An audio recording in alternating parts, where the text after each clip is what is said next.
communal restaurant here in San Jose, California. We sit and discuss how, with the motivation of his parents, he is continuing to grow, not just as a person, but as a team leader. Without further ado, let's start today's episode. Hope you enjoy it. All right, ladies and gentlemen, well, here's another episode of Nuestra Life. My name is Eduardo, your host. I have a special guest today, my buddy, Antonio. Hey, a.k.a. Bebes. There we go. See, that's one thing cool you said that, because I was wondering one day, I was like, how does this guy actually pronounce his nickname? I was like, is it Bebes? I was like, I don't think he'll go with Bebes, but Bebes. Where did that come from? It came from my mom. The story behind it is my mom. As soon as she held me, she said, "This is my Bebes." Oh, there you go. It stuck with the family. And yeah, family, Bebes. Yo, Bebes. Yeah. Justin Bieber's. See, that's what I'm saying. I thought, I was like, I don't think this guy would go with something like Justin Bieber and stuff like that kind of Biebs and stuff. But that's kind of cool, though. Yeah. As I got older, my parents wanted me to get away from Bebes. So everybody started calling me by my name, Antonio, Tony. Mm-hmm. And then when I started to get back into this business, at first I was originally trying to become wanted to be a DJ. So I started practicing. And then I was like, yo, Unc, like, what should my DJ name be? It should be AP3, Antonio Perez III. And he was like, bro, you're stupid. DJ Bebes. No one has that name. Uh-huh. No one, you rarely ever hear Bebes. And I was like, I'm going to stick with Bebes from now on. Yeah. And this is probably like a good 15 years ago. And so, in the corporate world, Bebes isn't really, that name. And then, the more I got back into this industry, I started to switch from Antonio into Bebes because that's what I wanted. That's a family name. Yeah. And if you know me, I'm Bebes. Right. And so, I know you know me as Antonio because of that AAA right. lifestyle. Yeah. We worked together, I think, for 5 years up with AAA. Me being a battery tech and then you being the tow guy. The tow guy, yeah. Yeah, when I couldn't get a car going. Hey, what was your number for AAA? 516, man. 516. Well, when I first started, it was 521. Oh, okay. And then it stayed for maybe a month or two, and then it ended up going to 516. Because I remember everybody was telling me, hey, if you're going to be 516, you better live up to that name, because that guy used to run calls like crazy and all this other stuff. And I was just like, yeah, whatever. And then look what happened, man. They're running calls like crazy, and I guess it stuck. But, speaking on the industry, first I wanted to say thank you for giving me your time, dude, for doing this, especially here at your actual restaurant, at the SB2. Yeah. Which is located in San Jose, California, with Almaden Avenue, 72 North Almaden Avenue. Yeah. There you go. And you guys what are you guys doing right now? You guys are just prepping for afternoon? Yeah, we have the prep team back there prepping everything for us so that tonight we can have the top-notch happy hour foods and then some really good dinners.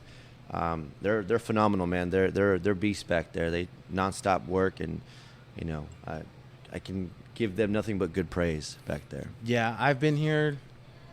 I want to say twice. I think the first time I came, I just happened to just walk by and I saw that it was popping, so I walked in. I didn't even know that you were in control. I don't know if you were. How long have you been in control of this place? I'm definitely not in control of this place. Oh no. I just help oversee it. Yeah. It's cool. It's cool being a manager, but being a manager, I'm not in control of anything. It's my team that is in control of it. They run it. I just help. I just help ease the issues at hand, and my job is to make sure that they have everything that they need for the restaurant to run. Right. Because if they don't have what they need to make a drink, or if they don't have, if chef doesn't have what he needs to make the foods, this restaurant can't run. So I'm definitely not in control of anything. I just help make things easier for the team, and I think that's what leadership is all about. Well, it definitely shows, man. People. I've talked to certain friends of mine and people that I've known, and they've heard about this place, and they come and they're always saying good stuff. And I'm like, I actually know the guy that's there, man. You guys should go do Yelp, do reviews, all that stuff is actually, people don't think that, especially when we did AAA, people didn't think the surveys were just a waste of time.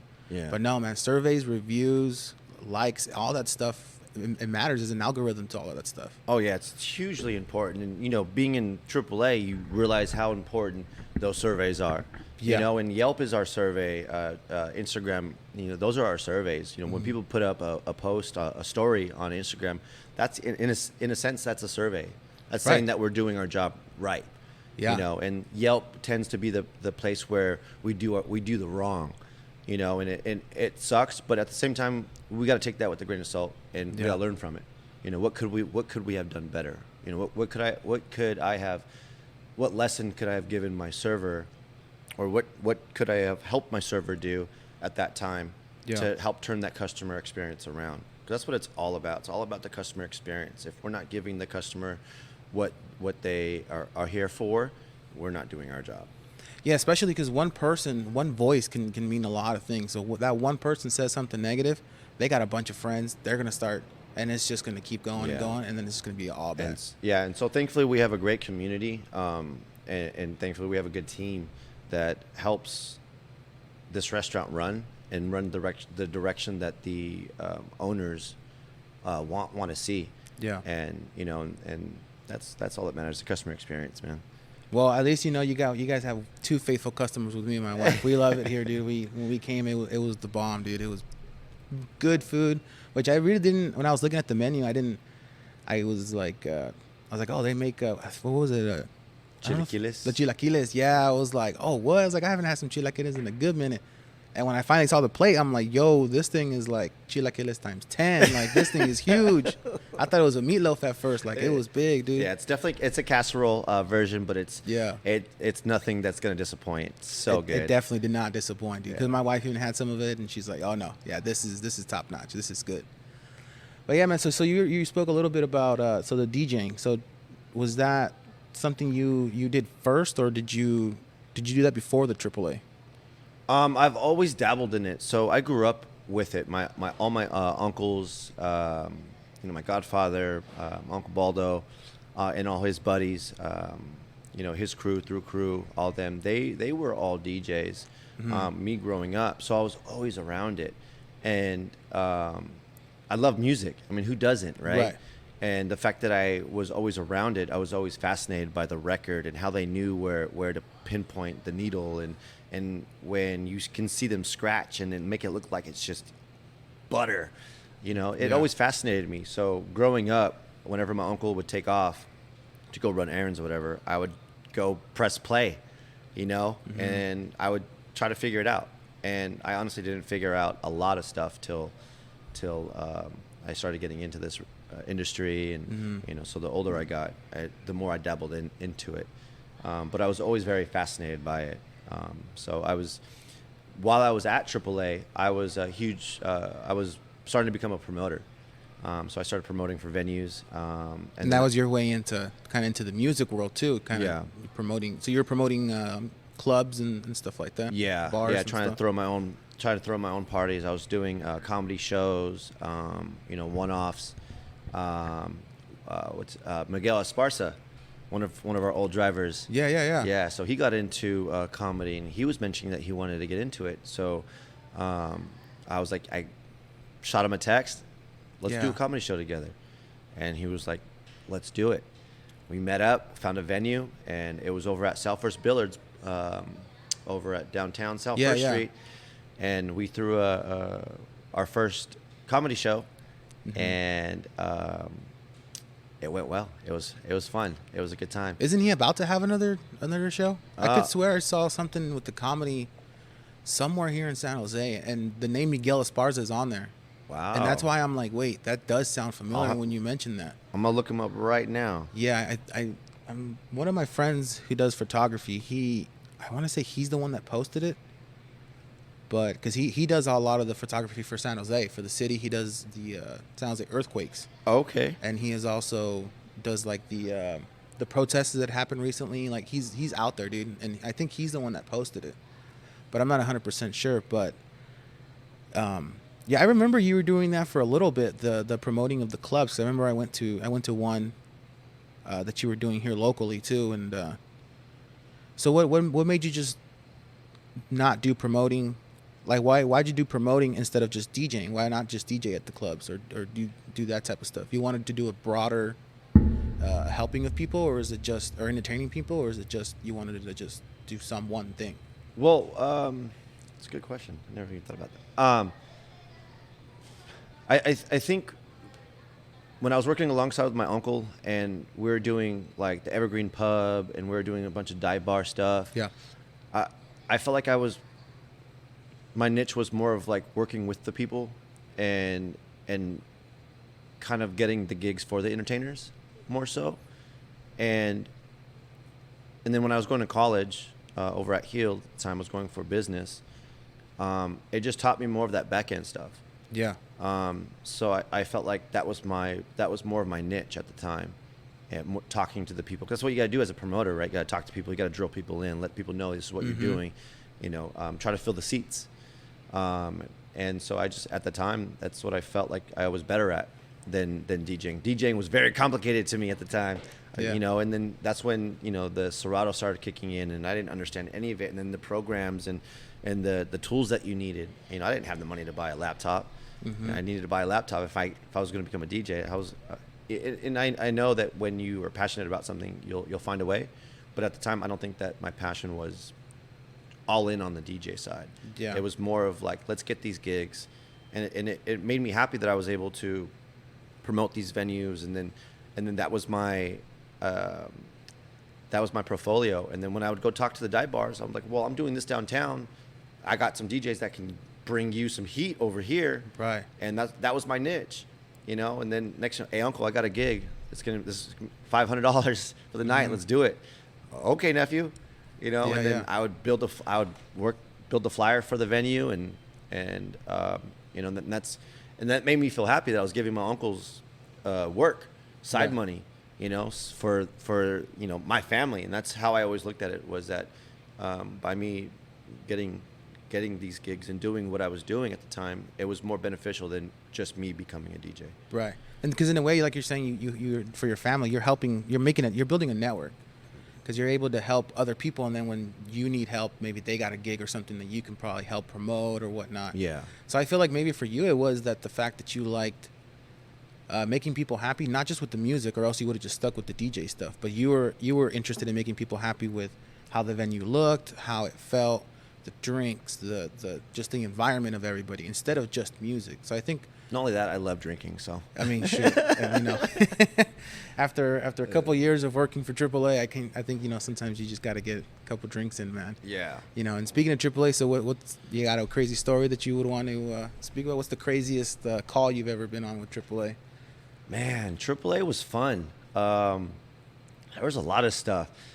I remember having to fly out to, drive as fast as I could to get to Costco during a summer day. It was 100 degrees outside, and I've got a baby locked in the door. Yeah. And then you get to that car, and you're just working as fast as you can to unlock that car to get that kid out, because you already know that kid has been in there for 10, 15 minutes. Yeah. And, sweating down the face, and mom's crying, and I think that had to be like one of my craziest stories. Seeing a tire fly off while you're on the road to another call, and you're like, oh, there goes a tire. Probably gonna get a call on 280. Right, you got a 2002 Mazda. You're already on standby, just getting ready to just hit somebody up. Yeah. Yeah. And it's kind of sad, honestly, how many. I did it for. I started in 2013, and then I finished in 2019. And it's sad to say that I've lost count on how many babies we've helped unlock. How many cars we've unlocked with babies in it. It's surprising how often that happens, dude. It's sad when you get to them, and you like how you say, you try to get there as quick as possible because you don't know what's going on. Yeah. The good thing that I felt when I was doing that stuff is the fact that I already knew that PD and ambulance was already en route. So when they would call 911, they would call, then let them know. But then somehow, I don't know how it went, but somehow AAA found out, and then they realized that there's a driver nearby. So they're like, oh, we'll just get the AAA to do it. Yeah. And unlock it. We were the first contact. Get that child out real quick, And then we would get there and unlock it, and then by that time, it was good, because now fire got there. They handled their thing. Dude, one day, speaking of that, because, I worked the night shift, the overnight, there was one day where it was super dead at night, man, and we got a call from dispatch for a baby locked in the car. And when they sent me the call was in Mountain View. And, we only stayed in the San Jose area. And I told dispatch, hey, this is out of my area. I don't know if I have permission to go. And they're like, no, we were told that you're allowed to go, so just go. Dude, I hauled ass, bro, on 101, because it was literally right off of Rainstorf, that in and out on 101. And as I get there, because I was on my way, but I was still talking to dispatch, and I was like, so what's going on? Like, because, Fortes and Ellison's, they're all in that general area, and they're super busy. I was like, all right, well, I'm on my way. So I get there, and as I pull up, dude, I have Community Tow from Morgan Hill. They pull up. And then I get Dick's Automotive pulls up. And then I was like, it was basically whoever gets there first. Yeah, dude. I was like, yo, this is crazy, Yeah. So we ended up unlocking the car. Fire got there. The people, I don't know what ended up happening to people, because I don't like staying after that, because I'm just like, because there's some, like that specifically family, I was a little upset with them because of the reason they told me that they left the baby in. They wanted to go in and eat. The baby was already asleep, so they didn't want to deal with it. And then ended up going in there with the car locked up. I'm like, yo, that's hella irresponsible, like stuff like that. But yeah, I don't know, man. AAA is cool. Now I do FSP, and I still work with AAA. They get the calls and all that stuff. But so what is exactly is FSP? So FSP is the Freeway Service Patrol. Okay, so you're the Highway Angels. I'm the Highway Angels. Yeah. Even though I'm a little devilish, but it's the Highway Angels. Yeah, tow you off to safety, and then you can deal with it then. If you need gas, we'll give you some gas. Yeah. Tire change. But that's good though. Yeah. That you stuck with it. I know working with AAA, I definitely learned a lot. Oh, definitely. I feel like I learned a lot that I didn't know now, and that I'm implementing into what I do now. Mm-hmm. And it took a while to realize that, but I think everything with what I've done in the past, I've taken something from it. But I think the biggest thing that I took with working with tow drivers in the tow company, you're working with like 50 different drivers, all via radio, not face to face, via radio. Right. And you're trying to control where traffic's gonna go. You got a T6, you got a T1, and you got somebody stuck on the highway. Mm-hmm. Well, I'm on the road right now. I'm on 280. That person that needs a tire change right now, I'm right here. Why don't you go and take that lockout that's in Milpitas? I'll go handle this one on 280, and then so you're learning to direct people. Yep.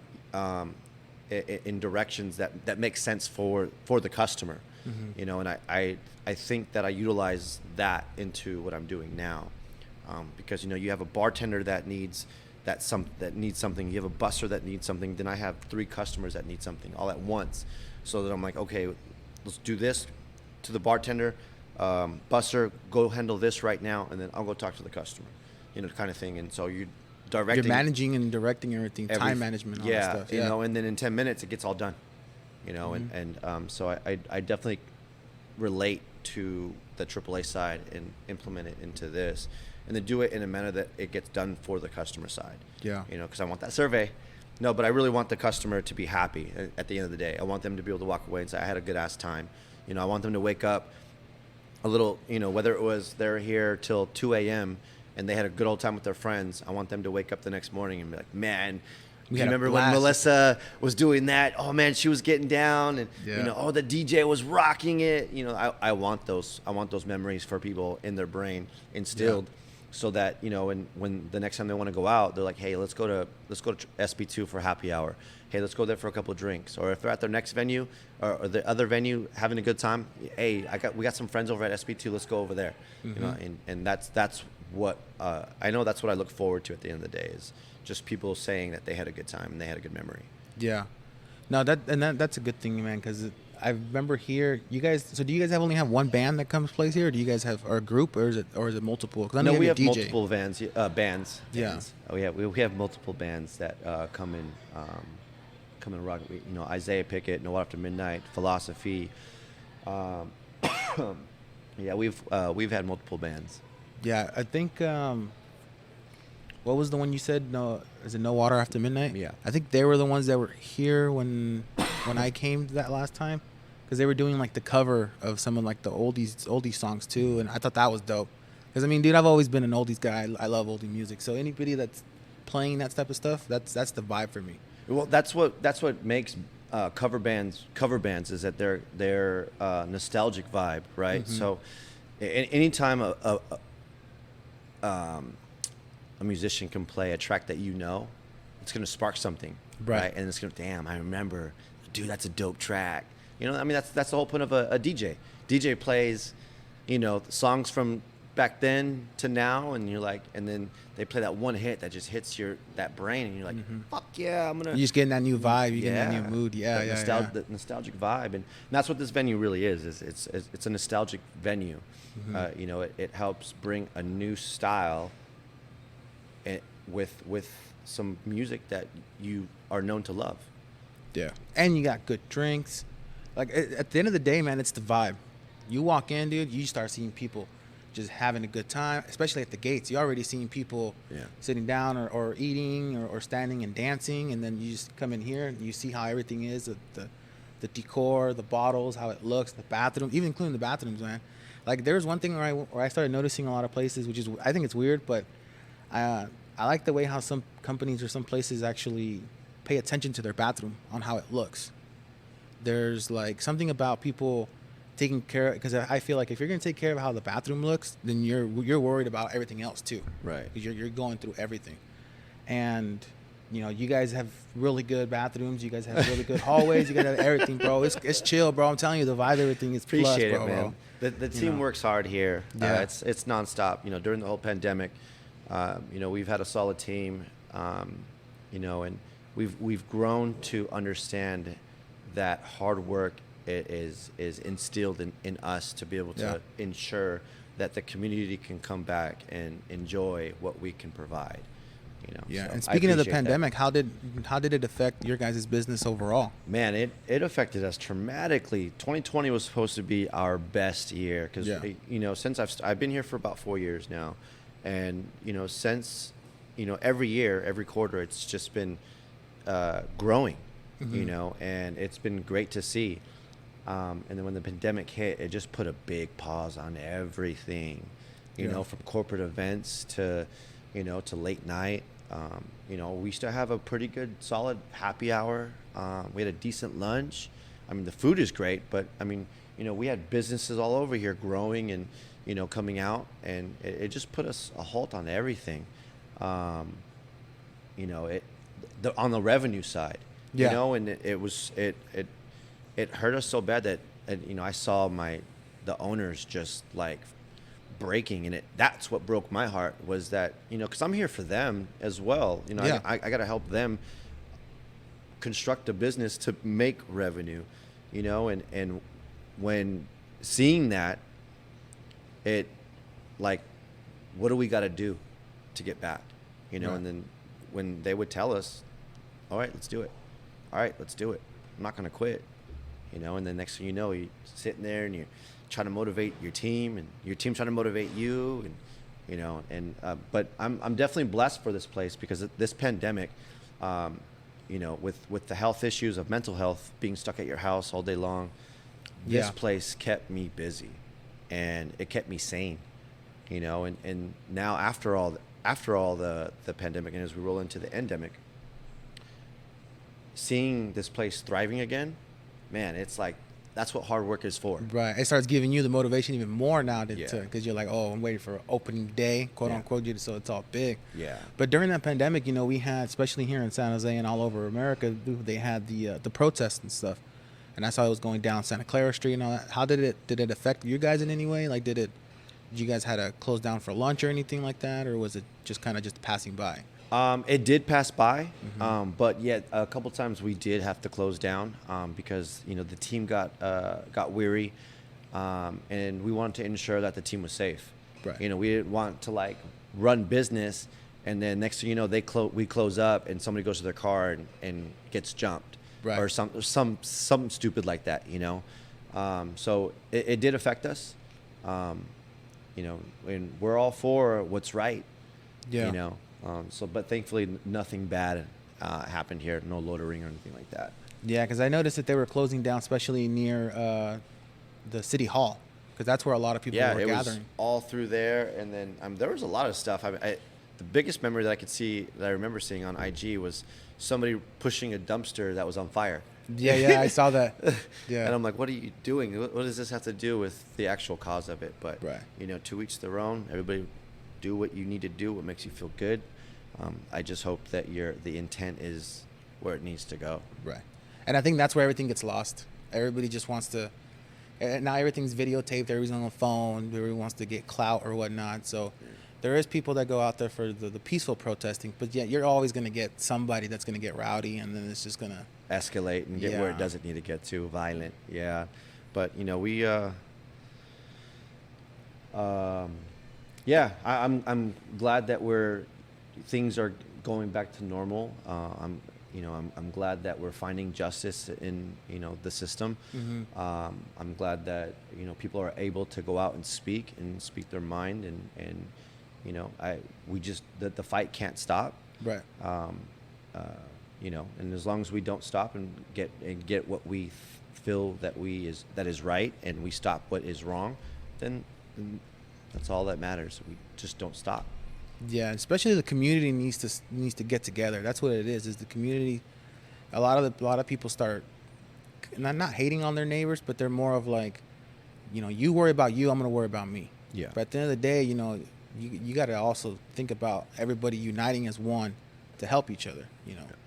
And that's one thing that I think that's cool that I've seen from you, especially on your social media, is that you've not just the promoting side, but you also do a lot of like the brands.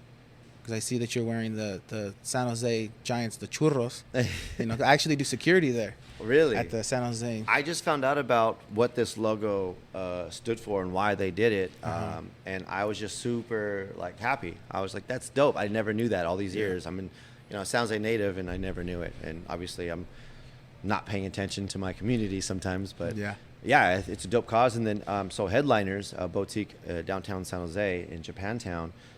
They put it out whenever San Jose Giants puts it out, and so I was like, okay, I'm gonna grab one, So I'm supporting two people at the same time, right. The local boutique and the San Jose Giants, yeah. And I'm not typically, I don't wear a lot of sports. Actually, I don't ever wear sportswear, because I've always felt like I'm not that sports guy where fuck yeah, the A's. Yeah. I love sports. I love watching it, but if I were to sit here and be asked a player, I probably wouldn't be able to tell you. I'll be able to tell you, Dallas Cowboys, Emmitt Smith.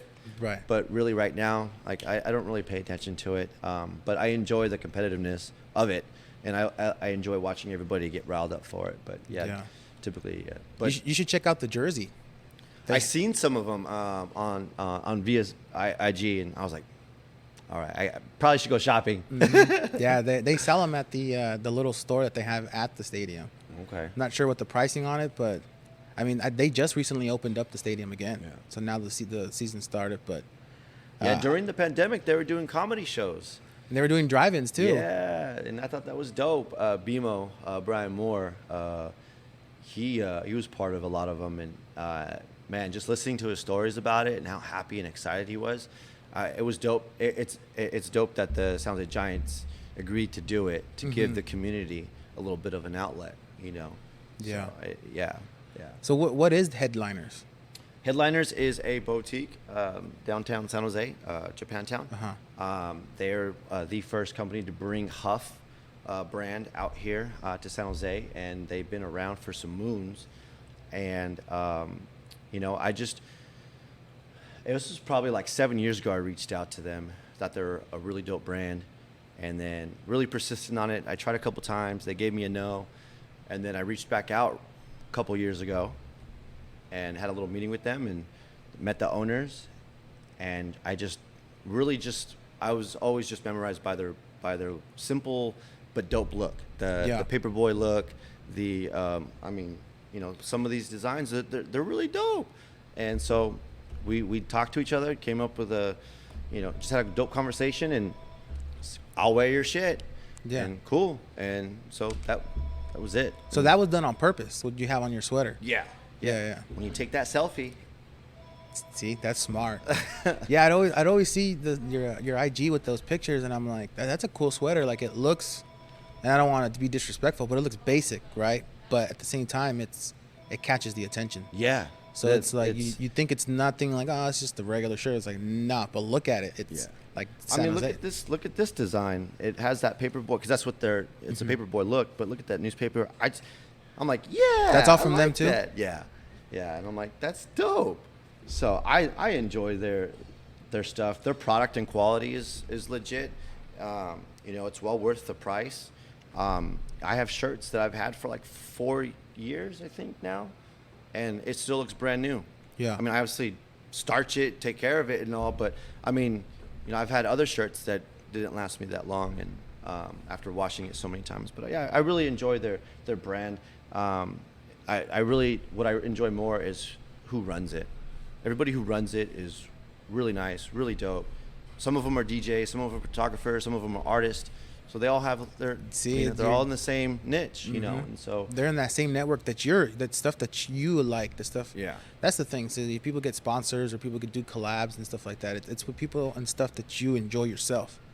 Because if you don't enjoy it, you don't like it, you're not going to want to be promoting it. You're not going to want to even talk about it. It's like whatever, But I've seen you wear a lot of the stuff, and I've seen a lot of the headliner stuff around, and that's a good thing. I think that's really cool about you is that you're supporting the community too, because it's a local company. Yeah. And there's a lot of them out here that doing Kukui, a lot of them. Yeah, I have a lot of shirts. I actually met the owner of Kukui when I in AAA. Oh, okay. Yeah, nobody wanted to tow his Impala. One of those. Yeah, dude. I mean, it was a lowrider and stuff, but yeah, I remember he when I arrived, he was a little upset because I guess there was like 2 or 3 companies that told him that they wouldn't tow it. It's too low. Yeah. Suspension. And I got there, dude. I got the split bed. I put the wood down. I did everything, and I was just like, all right, ready to go. Let's go. Yeah. I went to his house and gave me talked to him because I had I don't know if you remember. I'm not sure if they're still around. I want to say they are, but I'm not sure. But Besos, they were around almost a little bit after Kukui came out. Mm-hmm. I believe they are. I honestly can't answer that 100%. I want to say they are, but they might be under a different name. I'm not 100% sure. I'd have to ask my buddy because he was doing collabs with them. I spoke to them, and they knew my buddy, the photographer, Kukui did. And I started talking to him and how I saw some of the Kukui shirts, and he goes, "Oh, I'm the owner." And next thing I know, he's also the owner of the tattoo place. Is that them? The logo doesn't look right, but it's in Old English. Oh, okay. The writing, yeah. I'd have to look it up, but yeah, dude, he ended up giving me a shirt. Turns out he was the owner. I'm not sure what the name of the tattoo parlor is, but it's right there on the Alameda. And it's just crazy how you never know who you meet, and that goes like how your story of you promoting, because you never know who you meet. Yeah. And just recently, like we were speaking before we started the podcast, you went with one of the legends of the Bay Area, and with Chuy Gomez. And so was he an influence in any way of you doing the promoting, or was it just more of? Oh yeah. Grew up with listening to him, Right. and driving with my uncle and listening to Chuy Gomez put out an album and playing the album all day, and Sway, and all them. Just really dope voices that captivate you and make you want to listen in, and then just really good to the community, really are toned in, and yeah, absolutely. Because he's always been a down person. He's always been down for the community and everything. Yeah. Especially and the Bay Area. He's been a big Bay Area person. Yeah. Still is. Right. He's not doing radio like he used to. All the radios, they're definitely changing because of all the platforms that are out there. The streamings and stuff. Yeah. But he's still on CMC. You still get to check him out throughout the week, and listen. I tune in every Sunday when we're closing up. Mm-hmm. I put it on CMC so we can listen in. I'm either Instagramming them or putting up a story or texting them and saying, "Can you shout out my team? We're closing up, listening to you." And because we're listening to a ton of different music all day. That Sunday, when we're able to put on some Sunday Night Oldies, it's like, you're winding down. Yeah, It's that wind down. It's that feel good. Okay, the week is about to be over, sort of. You know, Yeah. you know, the team did well. And, you know, it gives time for the staff to close up and talk to each other, and you know, and just feel good just about the week. So what do you got going on now? What's something new that's gonna? You promoting anything right now? Man, I'm always promoting life. There you go. Yeah, you know, I think the Instagram, you know, social media platforms. I definitely think that I've definitely changed over the years where it's not so much promoting, you know, and if I am promoting, I'm just promoting a lifestyle, because this is my life. Everything that I put up is something that I'm doing or a part of, or I want people to notice, you know, whether it's promoting another DJ or another product, you know, they're all like, we're all doing something. We're all doing something creative. Like look at what the flea market's doing right now. You know, there's some DJs and some entrepreneurs that put together some stuff that's going on over in San Francisco, the SF district.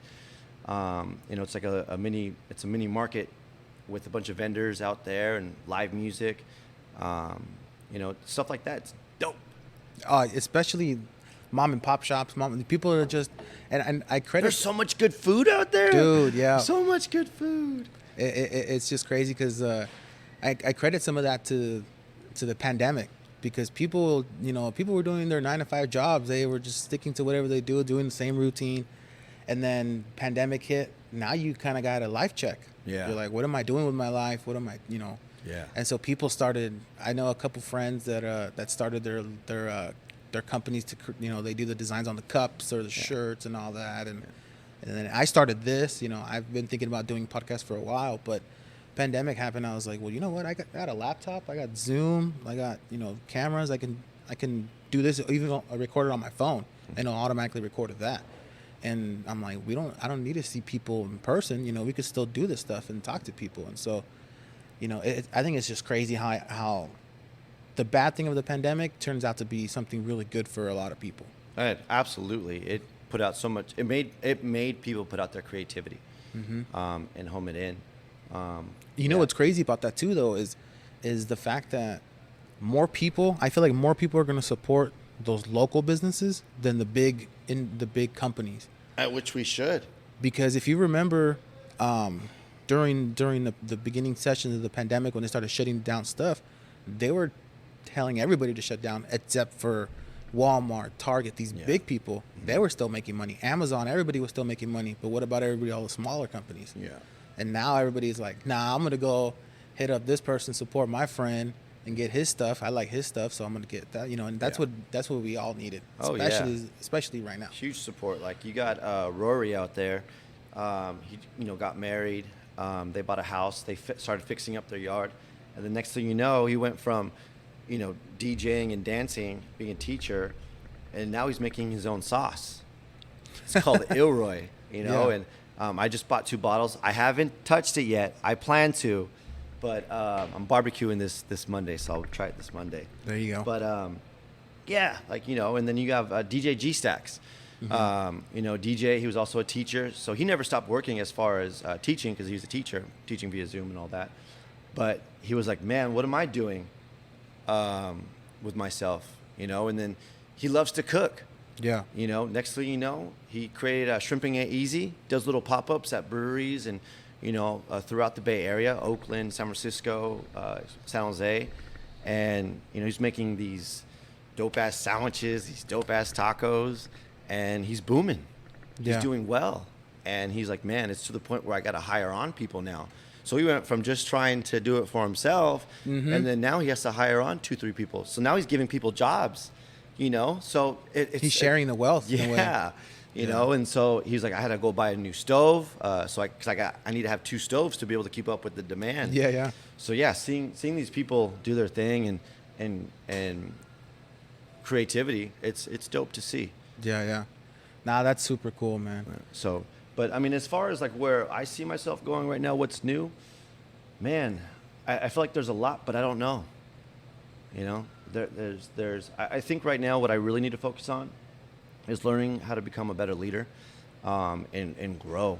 I think having that year off, I was able to work hard on a project, and now that project is opened up to where we got to get this restaurant to where it used to be so that we can stay open. So I think what I got to focus on is learning how to become a better leader, and showing my team that, you know, this is why I'm here and this is why we do what we do. You know? And so. And I feel like you will get it, dude. You've been somebody that I've seen that you can get people to back you up. They see that you're putting in the work. Especially when I've been here a couple times, I see you doing the work. You're not just standing there. You're out there doing stuff. Everybody's gonna see, all right, well, you know, Anthony's doing it, Antonio's doing it, then I'm gonna do it too, you know. So that's one thing I think that you got something good going on here, man. And it's all because of the mentors that I have around me, the people that I have around me. You know, the owners, my GM, my other manager, Carlton, all the DJs, you know, my parents, everybody that's around me, I look up to. There's something that I can soak in and learn from them. Yeah. You know, to become better, a better person. And if I can become a better person, then I feel I can become a better leader down the road. Yeah. Nah, you will, dude.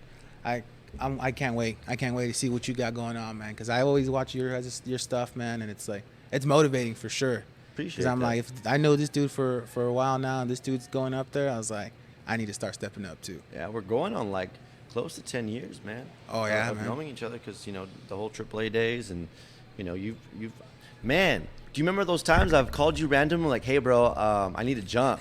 It's 2 a.m. down the street over by level 44. My buddy's Durango, you know, has left his lights on and car died. Hey, bro, I really need this favor, you know, or hey, bro, I need to get towed, man. And you always came through. Yeah, bro. Well, that's the thing, though. It's like I'm saying, you see people how they're working, man, and for me, a lot of things is respect and loyalty are the two biggest things. If you show me some respect and loyalty, I'm gonna give it back. You've never done anything for me, like to me, that's been in a negative way. So I'm like, if I can help, then I'm gonna help. You know, it is what it is, and it always pays forward, because I mean, No, I agree. Every time I've hung out with you, if I've gone to your other places of business, you know, you've always helped me out. You always hooked me up, and that's how it should be. You know, if you need help, you need to call your neighbor, call your buddy who you know is going to help you. Yeah. You know, and I feel the same way too. And that's why I didn't hesitate. I asked, you know, if you wanted to be able to do this podcast, and I was like, man, dude, I hope. And listening to your first episode, I was like, man, it sounds clear, sounds good. You know, and I was like, what is it that we're looking forward to discuss? So I was just like, you know, wanted to listen in. I was like, you know what? It feels more like that Joe Rogan. Just sit here and bullshit. Two guys. I mean, if I can get that talking. Joe Rogan money, you know what I'm saying? But and then you're on all the platforms. You're on Spotify. You're on Apple. I'm not yet on Apple. Apple's actually pretty hard to get onto. Okay. I thought it was just post, and no, dude, they got to make sure the pictures are a certain size. Your description has a certain amount of letters, writing on it. It has to be perfect, dude. It's crazy. But yeah, I am on Spotify. I am on Anchor. Anchor is the biggest one for me. They're the ones that I just post on Anchor, and they go through all the websites. Google Podcasts, they post it for me. Oh, okay. That's legit. Yeah, and I get trying to get it monetized, you know, but I got to get a couple more, you know, podcasts in. And what's your objective with podcasting? You know, you're saying that you have some friends that are also doing it as well. Yeah, I have a couple friends. I have a few friends that are doing like movie reviews or media reviews. I have other ones that are kind of like comedy stuff. They just like to just joke around, kind of like the Joe Rogan, kind of like the Tom Segura, that type of stuff, just bullshitting, you know? Yeah. For me, it's kind of like how I told you before the thing. I'm just nosy, bro. You know what I'm saying? I'm nosy. I'm chismoso, dude. And so I just like listening to people talking, you know, giving me their stories and just sharing it, you know? It's just because people like, you wouldn't think, you know, just born in San Jose or born somewhere, and then all of a sudden they're big, you know, at least locally they're big, and that's cool to me, dude. And that's what I like to know is, you know, what made people go through this route. You know, if you had a choice to go left or right in the crossroad, which way you're going and why you did that. Yeah. And I feel like you went the right way, and it shows that you're still moving, bro. I'm still moving. Still moving. I definitely make the wrong decisions a lot. I mean, it happens. It's mistakes, you know, but that's why we're human. Yeah. But I feel like you're only going up after this, bro. I don't feel like there ain't nothing holding you back right now that's gonna keep you. As long as you keep yourself motivated, like how you see you do, man. You ain't nothing stopping you for sure. Yeah, I think the motivation is instilled. That's a drive. I look at my dad and my mom.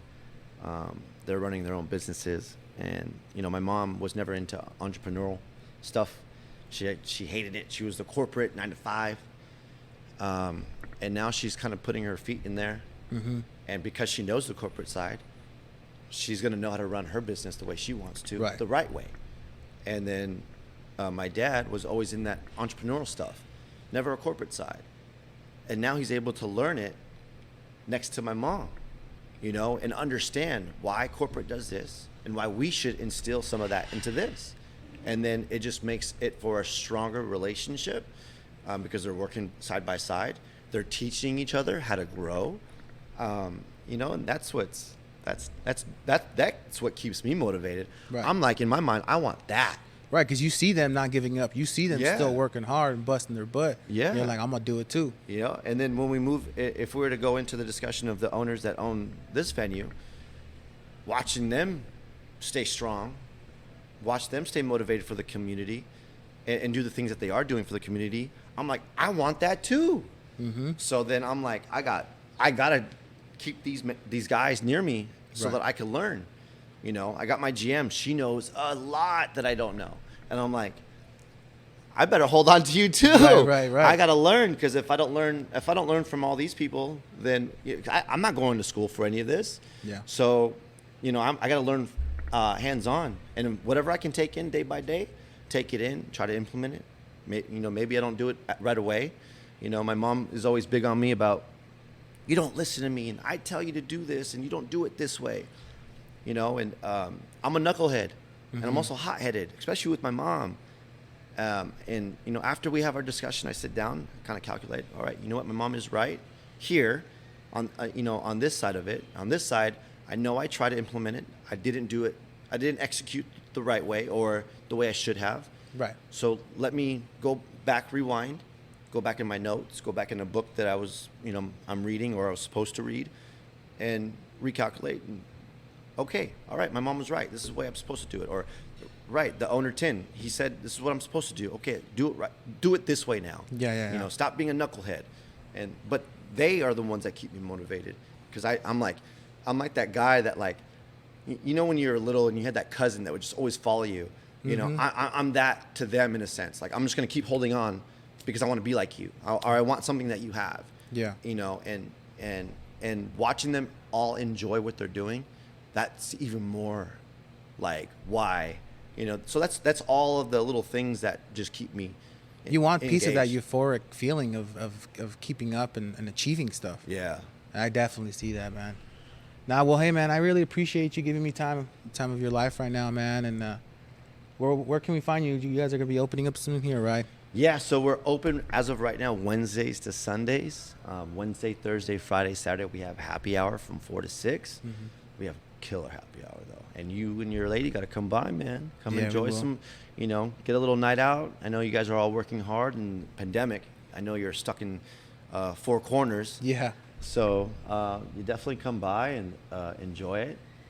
But yeah, I'm always here, always available on IG. And I'm looking forward to seeing more podcasts out of you and seeing what you discover and what you can bring to the table, because I think you can bring a lot, especially listening to you and listening to your first episode. I'm like, he's got it. And it sounds like it comes out natural. So It's dope, dude. That's what I want, man. I appreciate you telling me that, because I was pretty nervous and starting to do this, but it's gonna take time, but I'll get there for sure. And like I said, I'm a chismoso, bro. So I know there's a lot of cheese men out there that I want to listen to. You know what I'm saying? Love it. Yeah, man. Well, I appreciate your time, and this is another episode of Nuestra Life. You have a good one, man. You too, brother. There we go. What's up, y'all? This is Bebes. If you enjoyed the episode, be sure to subscribe so you're notified when the new episodes are posted. Also, please rate and review this podcast and share with all your friends. Thank you so much for listening. Until next time, this is Nuestra Life.